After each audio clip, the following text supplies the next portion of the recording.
ಜಗತ್ತಿನಲ್ಲಿ ಮನುಷ್ಯರಿರುವ ಪ್ರತಿಯೊಂದು ದೇಶಕ್ಕೂ ತನ್ನದೇ ಆದ ಕಾನೂನುಗಳಿವೆ. ಅದರಂತೆ ಭಾರತದಲ್ಲಿ ಯಾವುದೇ ಚಿಂತೆ ಇಲ್ಲದೆ ಸಿಗರೆಟ್ ಸೇದಿದ ನಂತರ ಟೈಮ್ ಪಾಸ್ಗಾಗಿ ಪ್ರಯಾಣದ ಸಮಯದಲ್ಲಿ ನಿದ್ದೆ ಬಂದಾಗೆಲ್ಲ ತಿನ್ನುವ ಚ್ಯೂಯಿಂಗಮ್ ಈ ದೇಶದಲ್ಲಿ ನಿಷೇಧ. ಅಕಸ್ಮಾತ್ ನಿಯಮ ಮೀರಿ ತಿಂದರೆ ಲಕ್ಷ ದಂಡ ಪಾವತಿ ಮಾಡಬೇಕಾಗಿರುವುದು ಗ್ಯಾರಂಟಿ. ಈ ದೇಶದಲ್ಲಿ ಈ ಚ್ಯೂಯಿಂಗಮ್ ನಿಷೇಧ ಯಾಕೆ ಅನ್ನೋದನ್ನ ತಿಳಿದುಕೊಂಡು ಬರೋಣ.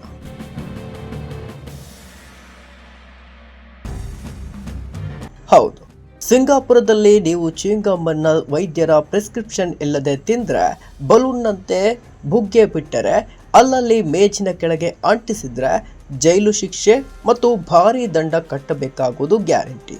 ಇಲ್ಲಿನ ಸರ್ಕಾರ ನಗರದ ಅಂದವನ್ನ ಕಾಪಾಡಿಕೊಳ್ಳೋಕೆ 1992ರಲ್ಲಿ ಈ ಕಾನೂನನ್ನ ಜಾರಿ ಮಾಡಿತ್ತು.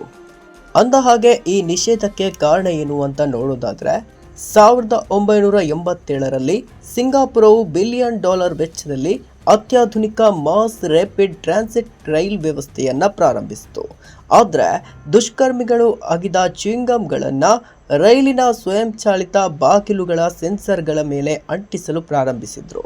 ಇದರಿಂದಾಗಿ ಬಾಗಿಲುಗಳು ಸರಿಯಾಗಿ ಮುಚ್ಚದೆ ರೈಲು ಸಂಚಾರಕ್ಕೆ ಭಾರಿ ಅಡ್ಡಿಯುಂಟಾಯಿತು ಮತ್ತು ರೈಲುಗಳ ಮಧ್ಯದಲ್ಲೇ ನಿಲ್ಲುವಂತಾಯಿತು.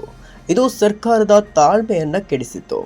ಸಿಂಗಾಪುರದ ಸರ್ಕಾರಿ ಆಸ್ತಿಗಳಿಗೆ ಹಾನಿ ಮಾಡುವುದು, ಪ್ರವಾಸಿ ಸ್ಥಳದಲ್ಲಿ ಗಲೀಜು ಮಾಡಿ ನಗರದ ಅಂದವನ್ನ ಹಾನಿ ಮಾಡುವುದು, ರಸ್ತೆ ಹಾಗೂ ಪಾದಚಾರಿ ಮಾರ್ಗದಲ್ಲಿ ಮೆಟ್ರೋ ರೈಲುಗಳ ಸೀಟಿನಲ್ಲಿ ಕುಳಿತಾಗ ಪ್ರವಾಸಿಗರು ಕೊಳಕು ಮಾಡುವುದನ್ನ ಅಥವಾ ತಿಂದು ಎಸೆಯುವುದನ್ನ ಕಡಿಮೆ ಮಾಡಲು ಇಲ್ಲಿನ ಸರ್ಕಾರಗಳು ಈ ಕಾನೂನನ್ನ ಪಾಲನೆ ಮಾಡುತ್ತಾ ಬರ್ತಿದೆ ಎನ್ನಲಾಗಿದೆ.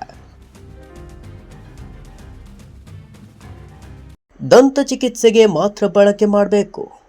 ಇನ್ನು ಸಿಂಗಾಪುರದಲ್ಲಿ ಚ್ಯೂಯಿಂಗಮ್ ತಿನ್ನುವುದು ನಿಷೇಧ. ಆದ್ರೆ ಒಂದು ವಿಚಾರಕ್ಕೆ ಮಾತ್ರ ಎಕ್ಸ್ಕ್ಯೂಸ್ ಕೊಡಲಾಗಿದೆ. ಅಮೆರಿಕದೊಂದಿಗೆ ಮುಕ್ತ ವ್ಯಾಪಾರವನ್ನ ಒಪ್ಪಿಕೊಂಡ ನಂತರ 2004ರಲ್ಲಿ ಕಾನೂನನ್ನ ಸಡಿಲಿಸಲಾಯಿತು. ಅದೇನಂದ್ರೆ, ದಂತ ಚಿಕಿತ್ಸೆಗಾಗಿ ಹಲ್ಲಿನ ಸೋಂಕು ಅಥವಾ ಹಲ್ಲಿಗೆ ಸಮಸ್ಯೆಯಾದಾಗ ವೈದ್ಯರ ಸಲಹೆ ಮೇರೆಗೆ ಚ್ಯೂಯಿಂಗಮ್ ಬಳಕೆ ಮಾಡಬಹುದು. ಇದಕ್ಕೆ ಪರವಾನಗಿ ಪಡೆದ ನುರಿತ ವೈದ್ಯರ ಸಲಹೆ ಹಾಗೂ ಪ್ರಿಸ್ಕ್ರಿಪ್ಷನ್ ಇದ್ದರೆ ಮಾತ್ರ ಅಂಗಡಿಗಳಲ್ಲಿ ಚ್ಯೂಯಿಂಗಮ್ ಖರೀದಿ ಮಾಡಬಹುದಾಗಿದೆ. ಇನ್ನು ಸಿಂಗಾಪುರದಲ್ಲಿ ಪ್ರತಿ ರಸ್ತೆ ಗಲ್ಲಿಯೂ ಸ್ವಚ್ಛತೆಯಿಂದ ಕೂಡಿರ್ತದೆ. ಇದಕ್ಕೆ ಕಾರಣ ಅಲ್ಲಿನ ಸರ್ಕಾರ ಹೇರಿರುವ ಕಠಿಣ ಕಾನೂನು ನಿಯಮ. ಸಿಂಗಾಪುರದಲ್ಲಿ ಭಾರತದಲ್ಲಿ ಬಳಸಿದ ಕಾಗದ ಎಸೆಯಲು ಸಾಧ್ಯವಿಲ್ಲ. ಅಕಸ್ಮಾತ್ ಎಸೆದ ಕಾಗದವನ್ನ ಹೇಗೆಂದರೆ ಹಾಗೆ ಎಸೆದರೆ ದಂಡ ಕಟ್ಟಬೇಕಾಗುತ್ತದೆ.